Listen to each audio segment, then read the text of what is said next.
Welcome, everybody, and thank you for joining the LDES Council Technology Steering session. Today, we have two LDES Council members that will be presenting. Tal Tutner, Business Development Director from Brenmiller Energy, as well as Douglas Simpkins, Director of Simulation and Modeling for Sage Geosystems. Before we start the presentations, I just want to make a couple of quick notes. Each company, so Brenmiller Energy and Sage Geosystems, will be presenting for 30 minutes, and we have allocated a Q&A session at the end of each presentation. You are more than welcome to add any questions you might have during the presentations using the Q&A feature, and also please raise your hand if you would like to ask questions as well once the presentations are finished. And please note that the session is also being recorded. So thank you all for joining once again, and I will hand it over to Tal Tutnauer from Brenmiller Energy. Okay, hello everyone. Just upload my presentation.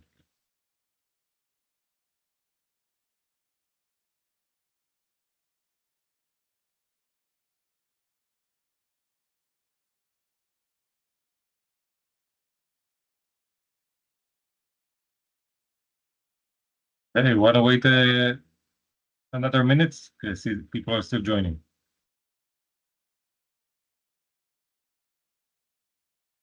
Yes, Erge, please let us know once we have everyone admitted. I think we can start. Yes, done. All right.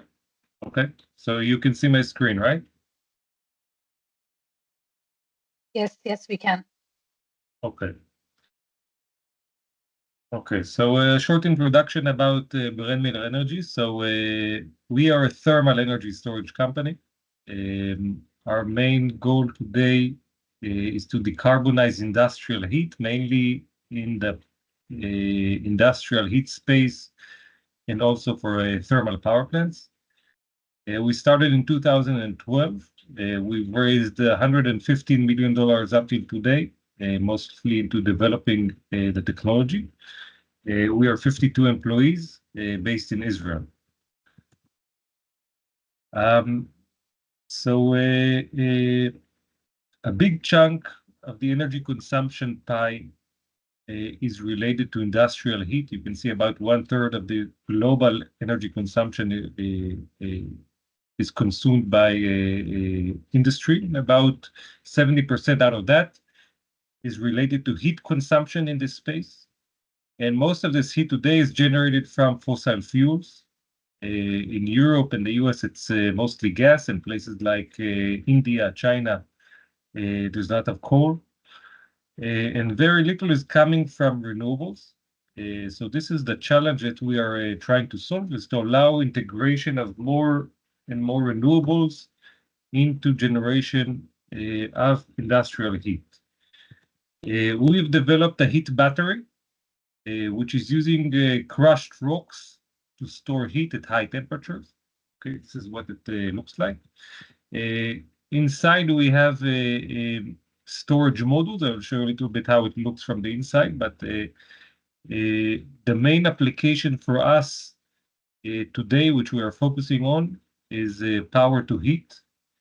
So taking renewable energy, whether it's coming directly from PV or wind, or whether it's coming from the grid, when there's more renewable penetration and prices of energy on the grid are cheap enough and economic enough to do it. So we charge our battery, we heat up the battery using embedded electrical heaters up to 750 degrees C. This is on the charging cycle. On the discharging cycle, when we want to dispose the energy, we circulate water. This water boils inside and it comes out in the form of steam. We can control the temperature and the pressure of the steam, so we can deliver anywhere between 100 to 500 degrees steam, saturated or superheated steam. In some cases, we can also deliver hot air in the same range of temperatures. The cycle efficiency of this is roughly 97%. We lose about 2% of the energy per day. Additional 1% goes to auxiliary losses. It's basically the solution is passive, so it has very little O&M. There is no moving parts. There is no chemistry here. There's no degradation of the materials. So this unit will operate for very long lifetime. There will be requirements for some O&M, but it's basically on the outer parts of the test block.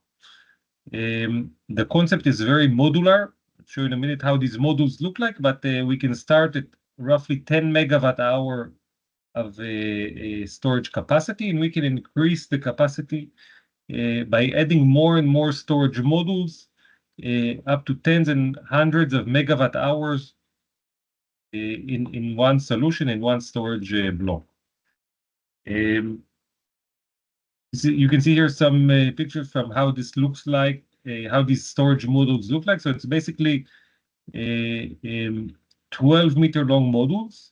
So it's 12 meter by half meter by half meter. This is the basic element of storage module. We take a type of a volcanic rock, we crush it into small sand-like particles, and then we fill these rocks into metal cells. These cells are roughly the size of a pizza box, which are packed with this crushed rock, and then we stack about 300 of these cells into one 12-meter long module. You can see that each module contains 5 pipes across this module, which allows to charge and discharge the energy out of it. So in the application of power to heat, we have the electrical heaters embedded into these 4 surrounding pipes, and the center pipe is used for circulating water and production of steam. So this is the basic concept. We manufacture these modules in Israel in our production facility. We ship them to the project site. We connect them one to another to form a type of a structure. It could be a container-like structure. If it's a small project, it could be a building-like structure if it's a larger project. So we connect them one to another. We insulate them all around, about 1 meter of insulation from each side to minimize heat loss. And we connect them to the plant, to the electrical cycle, and to the steam cycle. Here you can see some pictures from our production facility in Israel, which was funded by the European Investment Bank. I think it's one of the larger facilities in the world for thermal energy storage. It can produce up to 4 gigawatt hour of storage modules per year. This slide you might be familiar with, as it's been published in last year net zero heat report from LDS. It basically shows that thermal energy storage is now competitive with gas. So gas and other forms of fuels, obviously the HFO, which are much higher cost, but also other forms of fuel, which are priced today somewhere around, let's say, $50 per megawatt hour. This is the average cost in Europe for generating steam using gas, which includes mainly the cost of gas and cost of emissions, which are related to that.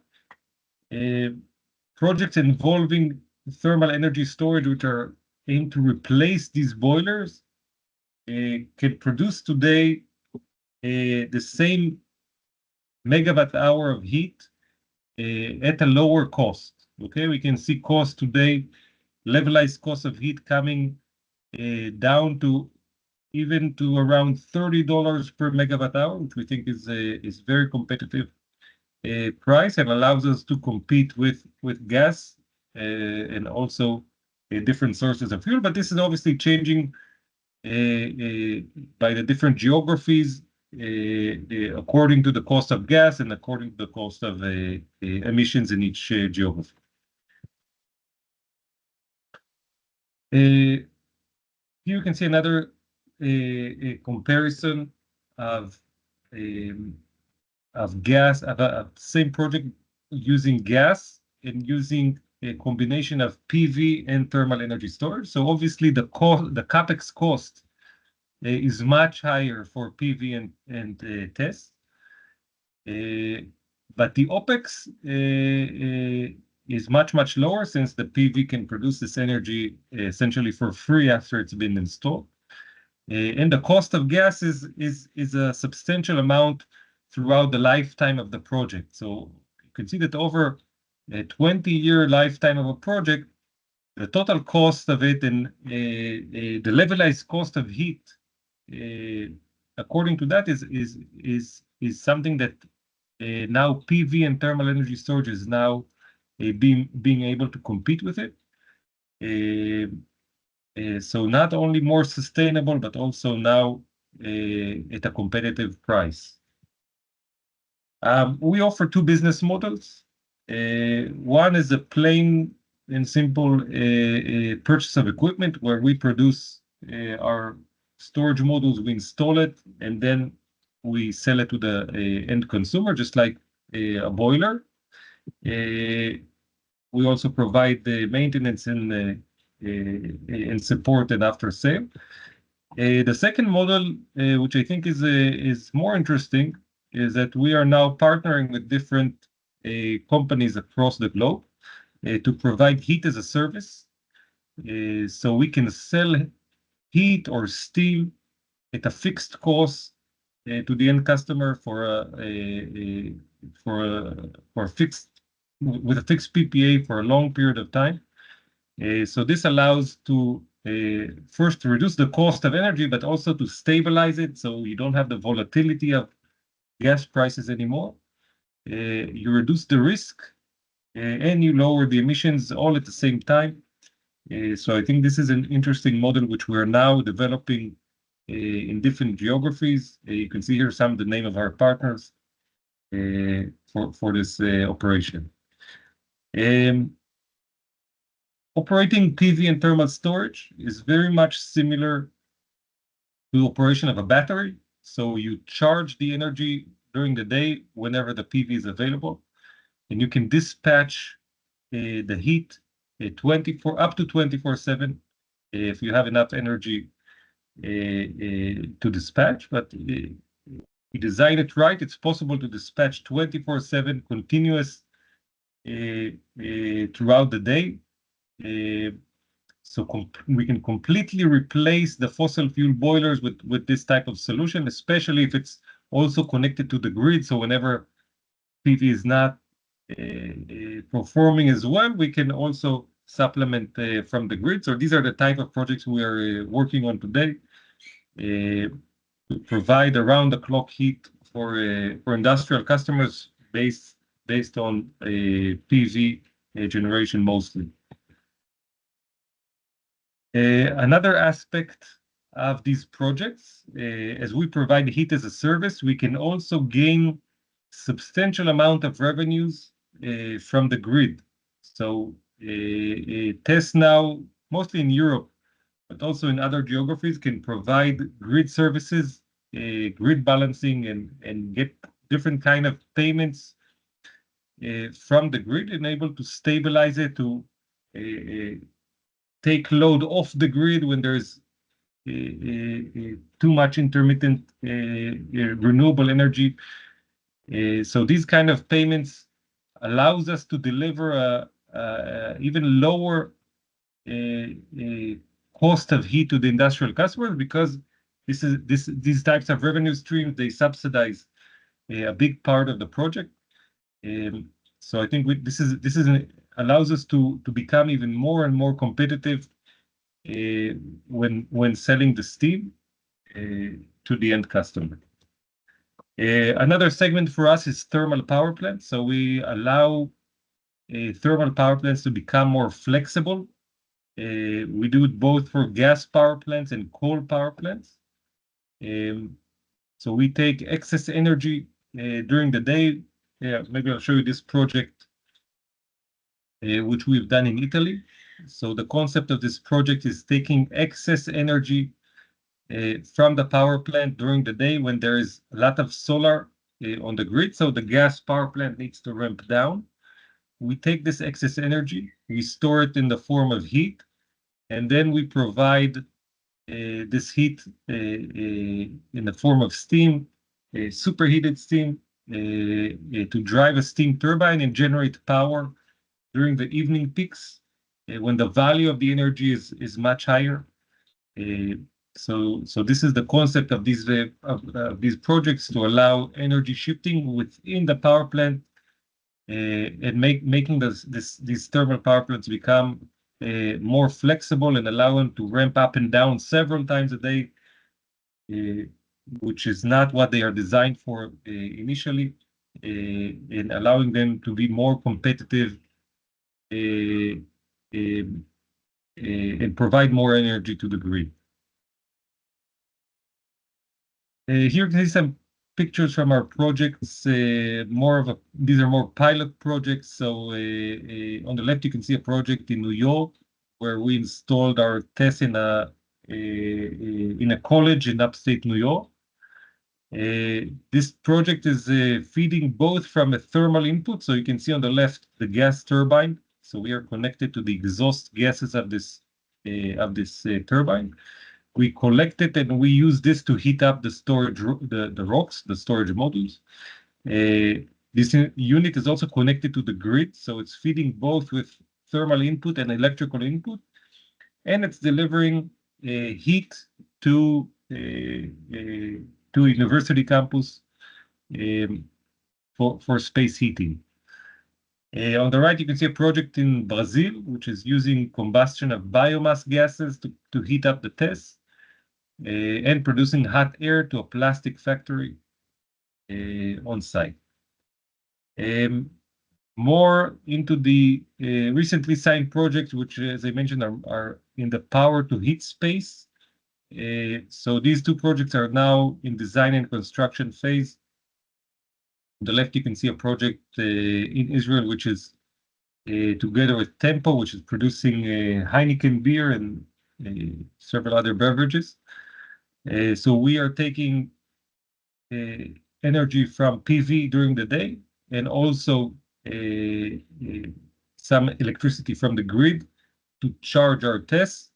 And we are producing saturated steam for their brewing process around the clock, 24/7, 365, to replace their fossil fuel boilers, which are located on site and are big emitters in the center of a population of a very populated area in Israel. On the right, it's a similar type of project where we are doing this in a hospital. So this is a 12 megawatt hour unit, again replacing HFO boilers in a very heavily density space in Israel.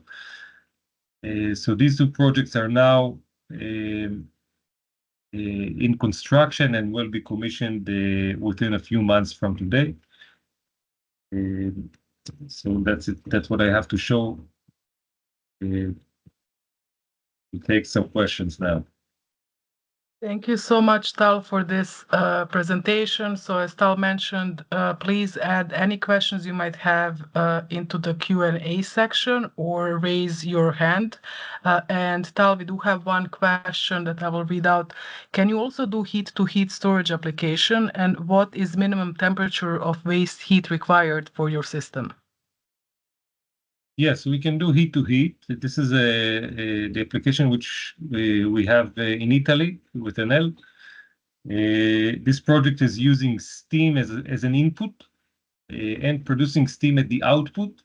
So it is a heat to heat application. Also, the biomass and the waste heat from the exhaust of the turbine. These are all applications of heat to heat.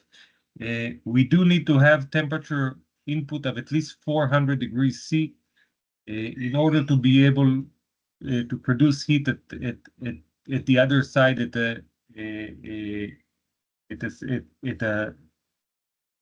least 200 degrees temperature differences is what we need between what is feeding the test and what is going out from the test. So roughly 400 degrees would be the minimum. Thank you. And I see Mahmoud raised his hand. I believe it's a follow-up to the question. Mahmoud, please go ahead. Yeah, thank you, Tal. I'm from PepsiCo, and we are working on many application and many, factories across the world in PepsiCo. So I'm happy to learn that you can also use biomass because in Asia Pacific and North America we have abundance of biomass which we are exploiting now to run our biomass steam boilers. So I was curious, what would be the mechanism to recover energy out of this biomass? Would that be some kind of combustion chamber through which you will create flue gas and then you will use that flue gas in your system, or it would be something else? Would you please explain it further? Yes, the concept with biomass is similar to what you said, is using the combustion gases at high temperatures. They produce roughly around 700 or 800 degrees C. These combustion gases go into the test. They are used to heat up the test, the storage media. And on the output, we can deliver either steam or hot air, whatever is needed for your process. So in this case, we don't have the electrical heaters inside. We have the same pipes, but they are used for charging with gases. Thank you, Tal. Going forward to the next question, what kind of minimum maximum electricity pricing are you seeing at your initial deployment sites? Can you repeat the question? Do you refer to electricity prices for charging the tests? Is that the question? It's not specified, so Tim, if you wouldn't mind adding more background to the question. 1 second, I will. Tim, please go ahead. Yeah, thanks. It goes to the question of how much value does the thermal energy storage provide if the electricity price swings between day and night, for instance, are only 25%, for instance, or are you seeing multiple factors of, 2 or 3 between the minimum charging price and what you would be having to pay if you were running an electric boiler straight off of the grid? Yeah, so in places where we charge from the grid, the places where it makes most sense is where we can see a big difference between peak and off peak. So in some places, mainly in Europe today, you can find substantial number of hours where the cost of energy is essentially for free, sometimes even at negative prices. So the concept of this project is to capture as many hours as possible during these off-peak hours when the prices of energy are low enough, and produce the energy during the peak hours, or not only during the peak hours, even throughout the entire day. In this way, in this sense, the lowest that we can, the cheaper that we can get the energy for, the cheaper that we can provide the energy to the industrial consumer. But it's not a matter of multiples, rather than a matter of what is the cost of the test when we levelize it over across the lifetime of the project. So depending on what is the lifetime of the project, it usually will add between $10 to $20 per megawatt hour above the cost of energy which is acquired. So let's say you buy the energy at 10, you will get the energy at 30. Okay, I think that answered my question. It was really, I understand the concept of arbitrage. The question is are you seeing sufficient pricing swings in the market today to be able to pay back the capital cost and the operating cost of the TES system? Because we've done quite a bit of, the same kind of investigation for electricity to electricity, and generally speaking, arbitrage is not sufficient to pay for a system. Yours is cheaper though, because it's just thermal energy. So I was wondering if you're seeing similar things, and if you anticipate that, as more energy storage comes on the grid, you're going to see probably less impact of the ability for arbitrage to pay back a plant. You're right, but also keep in mind that there will be more and more penetration of renewables. Yeah. So this will balance the other way around. But we hope so. but it's very depending on the geography. So I don't know where you're from. It sounds to me like you're from the U.S. Yes, we are. So even in the U.S. there are places where there's enough renewable energy.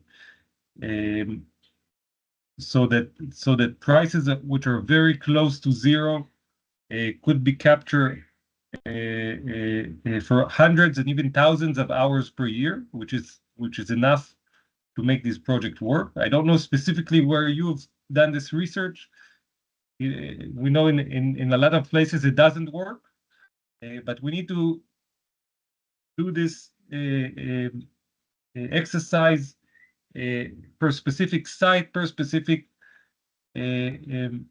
prices of energy on the site. So I can't give you a general answer. I can tell you that it works if you have enough hours that you can buy the energy for very low prices. It doesn't work everywhere, but it does work in places in the U.S. In Europe, it even works better. Yeah, I totally agree that it is extremely site and market specific, and that's why I was specifically asking about the deployment sites. Are you seeing enough of those kinds of swings to be able to pay the plant back? So, good. Thank you. Yeah.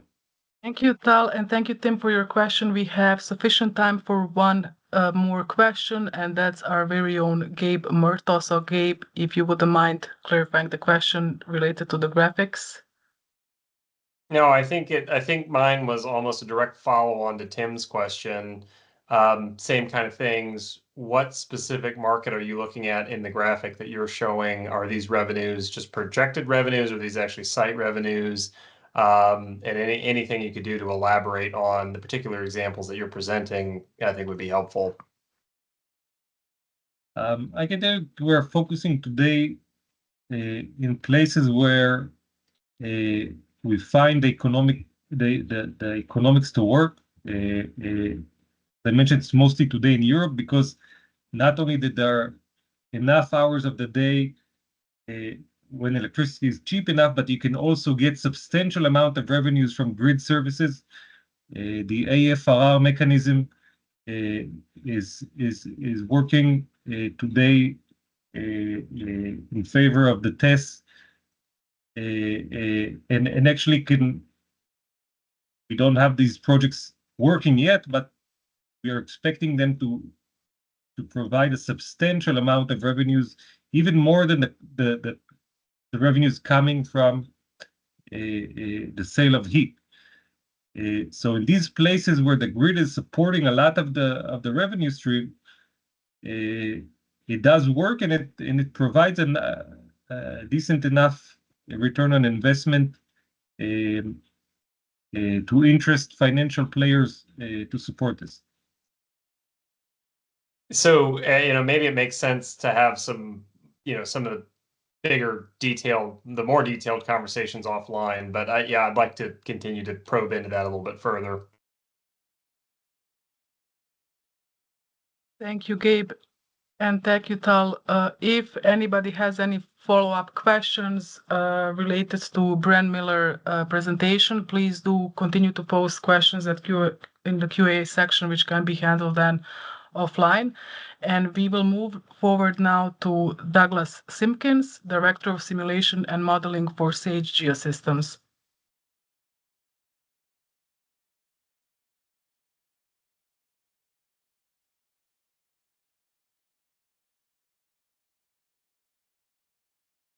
Douglas, I do not think we can hear you.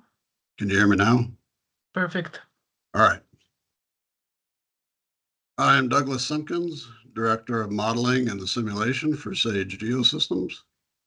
Sage Geosystems is a startup formed in 2020 here in Houston, Texas, developing solutions for both energy storage and geothermal energy production.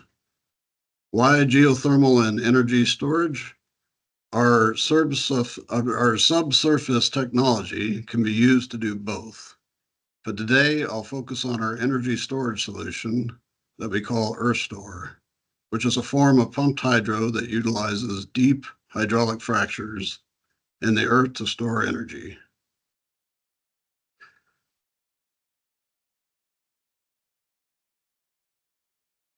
Today, I'll briefly cover our concept and how it compares to traditional pump-stored hydro, discuss some of the key technologies components of the system, share some of the results of our field testing that was conducted here in South Texas, go over a couple of business and use cases, and then I'll wrap up with some projected economics of our system.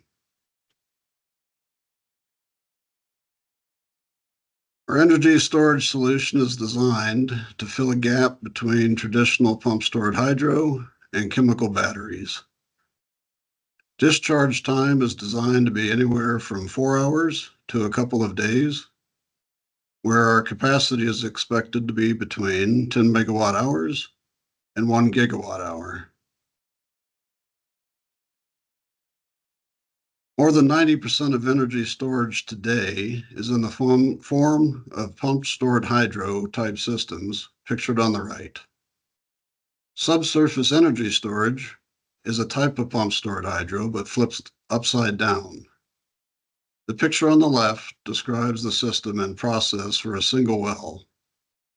We use oil and gas type wells that are 8 to 12,000 feet or 2 to 4 kilometers deep in the earth to store the energy.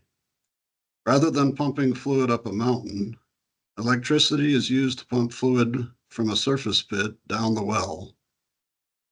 The bottom of the well is connected to a fracture system contained in low permeable rock.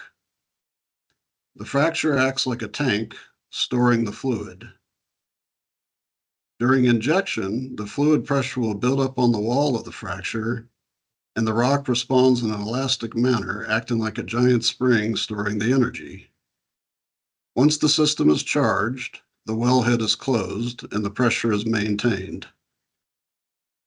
Later, to discharge, the wellhead is opened and the process reverses.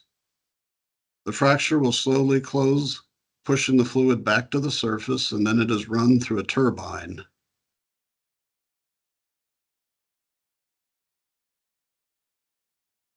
Our energy solution can produce about 3 to 5 megawatts per well, and the duration is controlled by the number of fractures connected to the well.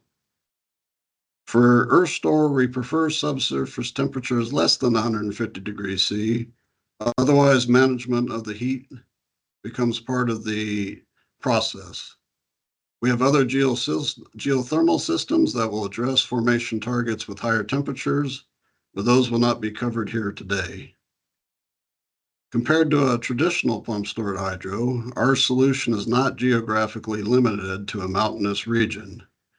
It has a 4 times smaller footprint and 10 times greater energy density, with significantly lower CapEx and LCOES at scale.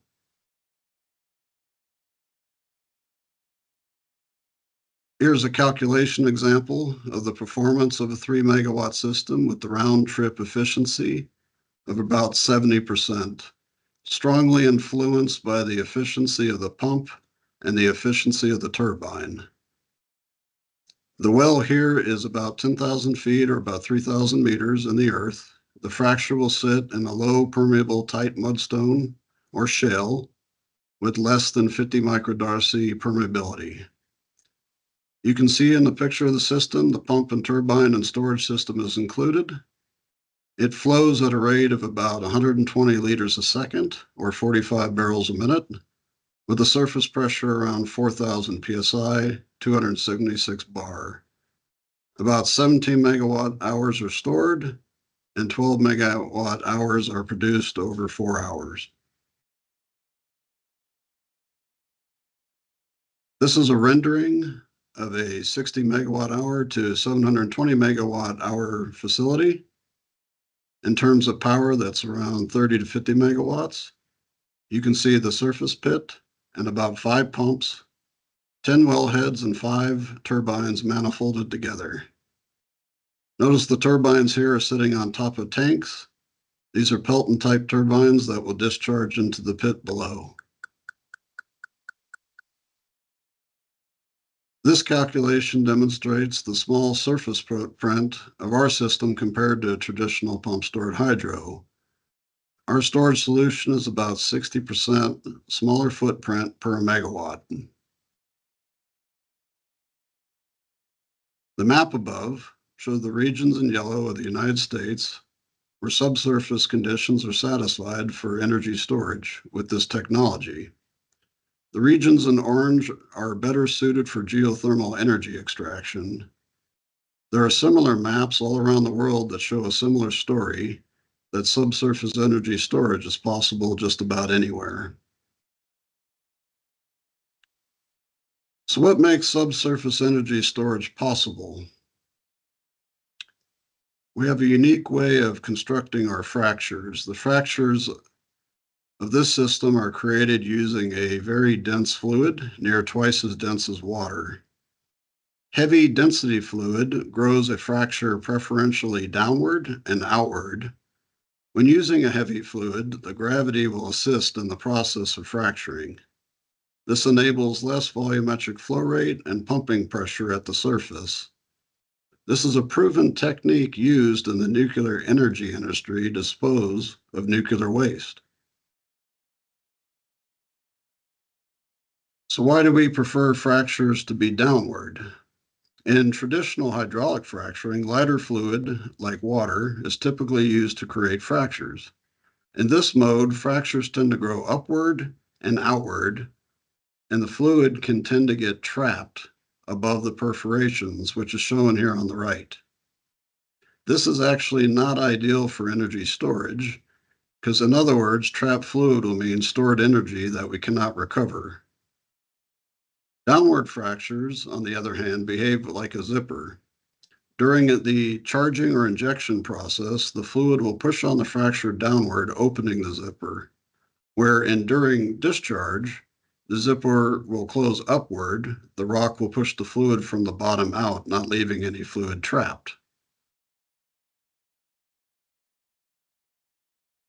It is important to stay within a certain pressure window. On the lower end of the pressure window, the fracture can prematurely close near the perforations at the mouth, which will stop the discharging process. Operating the fracture above fracture closure pressure prevents the fracture from prematurely closing. On the top side of the window, if the pressure is too high, the fracture will grow. If the fracture grows out of control, we could possibly push fluid further out that we can't recover. Operating the fracture below fracture propagation pressure prevents the fracture from growing out of control. Due to the preferentially outward and downward shape of the fracture resembles a ladybug. It is estimated to hold up about 30,000 barrels or 1 million gallons of water. This is a typical volume needed to generate 3 megawatts over 10 hours. For larger rates or durations, fractures behave in an additive way. To scale power or duration, additional fractures can be created along the wellbore to meet the needs. In order to maintain a high round-trip efficiency, an efficient turbine is required that works over a large range of flow conditions. A Pelton-style turbine is the ideal choice. In fact, most pump-stored hydro facilities today use a Pelton turbine. Pelton turbines are ideal as they have a mechanical efficiency greater than 90% over a large range of the pressure and flow conditions. It works by focusing a jet stream of water on a runner with buckets, which is connected to a generator. As fluid is forced across the buckets, the wheel turns and generates electricity. The picture on the left shows a small version of a Pelton turbine. For traditional pump-stored hydro systems that use a Pelton, the design pressure will be much lower than what we're going to see in our subsurface energy storage system. The max pressure usually experienced will be 1500 psi to 100 bar in a traditional pump-stored hydro scenario. For deep surface energy conditions, our flow rate's around 150 liters a second, or 57 barrels a minute, and up to a surface pressure of about 5,000 psi, or 345 bar.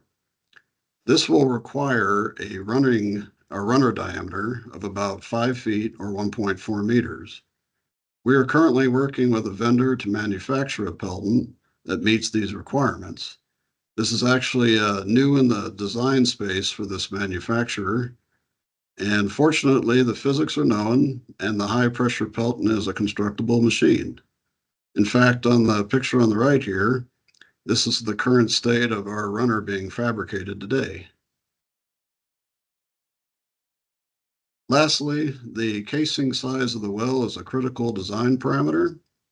If the casing diameter is too small, too much friction will occur in the well, and it negatively will impact the efficiency of the system. Larger diameters are favorable, but can possibly impact the well cost. Casing sizes greater than 9/5/8 are preferred to keep frictional loss less than 10% of the total energy stored. We like to bring our ideas and concepts quickly to the field for testing. In 2021, we re-entered an abandoned exploratory well previously owned by Shell in Starr County, South Texas.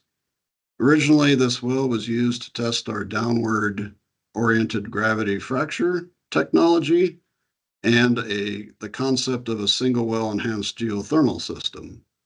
We constructed a 1 kilometer downward-oriented frac. You can see it on the right side here. We performed circulation tests in this fracture in various ways and directions. And in the course of our experimentation, we decided to operate this fracture cyclically using an oil and gas technique called huff and puff, which is similar to charging and discharging, as I discussed earlier. And we found that we could use this fracture as a means, not just for geothermal, but to store and retrieve energy, thus leading to the discovery of energy storage in deep fractures and including energy storage in our business. In 2023, we revisited the Starr County well with the intention to test our energy storage concepts further. Over the course of a 5 to 6 weeks period, we performed about 50 to 60 cycle tests, charging and discharging the subsurface system, demonstrating both long duration, 18 plus hours, and load falling energy storage with less than 2% water losses to the formation. To help visitors better visualize the storage concept, instead of just seeing moving water, we connected low power scale toy turbines, pictured here in the top right, to the wellhead and powered a small skid with fans, shown below on the bottom right. During the energy storage test, we collected pressure, flow rate, and temperature data versus time at various points along the wellbore, as well as the surface. And to manage this data acquisition, we deployed a real-time field management tool. It was also able to provide control to chokes, which can control the rate of discharge automatically to an algorithm. By utilizing concepts from oil and gas, specifically managed pressure drilling techniques, we were able to use the chokes to maintain constant power in the discharge phase of the cycle. This is an example, a result of energy storage test that shows both the charging and discharging. The top row graph is pressure, middle graph is power in red and cumulative volume in blue. The bottom row graph is the flow rate at the wellhead. For charging, it is green, and yellow is the discharging flow rate. The bottom axis here is time. This shows a 17-hour flowback where we estimated 200 kilowatts. So you can see we can get that power back for quite a while. Here's an example where on the flip side, we opened the chokes more to see how much flow we could get, and we got 16 to 18 barrels a minute here, which gave us about 800 kilowatts for 1 hour. This result demonstrates the flexibility of the system to be able to turn on and off the discharging to handle on-off loading. This was about 650 kilowatts for 5 hours, and you can see the discharge flow rate begins to increase over time to maintain that power. From the data collected during the experiments, we calibrated our mathematical models and our proprietary GeoTwin software to match the surface and downhole measurements. GeoTwin is an engineering software we developed to simulate both subsurface reservoir and surface power plant as a system using under dynamic conditions to predict cost and performance for various configurations. We use it for both energy storage systems and geothermal systems. Notably, we validated this model against different cases. Pictured here, we have 2 cases where 1 to 2 hours of generation with constant power, the peaking case of 1 megawatt for 45 minutes, and then the long duration case of 17 hours, 200 kilowatts. So what are possible applications for this storage technology? By combining storage with solar, a baseload system can be constructed. By overbuilding a solar plant, energy can be produced and stored during hours of daylight. At night, the stored energy can be recovered, making this a 24-hour system. We call this combination Solar Plus. This is approximately the footprint of a solar plus subsurface energy system. The bulk of the footprint is due to the solar field. Next comes in line is the facility to store water, and then the plant takes up the smallest acreage.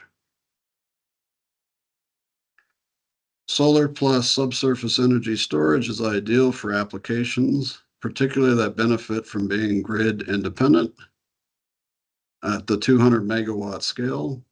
To name a few, data centers, the mining industry, industrial processes such as refineries, chemical plants, food, pulp, and paper industries all could benefit on operating their own clean energy microgrid and solar plus system. The other use case we have is load shifting or electricity price arbitrage, particularly works well in Texas with the ERCOT grid that we're on. For some renewals, power is generated during periods where there's low demand and prices are cheap, but renewables are producing. So instead of curtailing the excess power, it can be bought at cheaper prices and stored. Later, when demand is peaking, the clean power can be sold at a higher price. As more renewables are projected to enter the grid, there will be an increase in potential power curtailed and the opportunity for more storage. Lastly, here are some economics related to our system. Our CapEx estimate at this time, at this scale, this would be at scale, include the cost of the wells, pumps, turbines, and engineering, procurement, construction. For a 10-hour system, we are around $290 a kilowatt hour. For a 200 megawatt scale solar plus system, we're solar plus energy storage baseload system. For various ratios of daylight and evening ratios, we have a blended LCOE of about 5 cents a kilowatt hour. This makes it very attractive and competitive with lithium-ion batteries paired with solar. On the right example is an example of a calculation of a 200 megawatt solar plus system's CapEx. So what are we working on next, or where are we at now? We're building our first commercial energy storage facility in Texas, actually as we speak. It will be a single well 3 megawatt system with a duration of 6 to 10 hours. The facility is to be commissioned in December this year. You can see in the diagram the wellhead connected to a pump in the center, which will be also manifolded to a Pelton, which is sitting over the surface pit. And on the top there is our e-house where everything's managed and electricity is converted and accessible to the grid.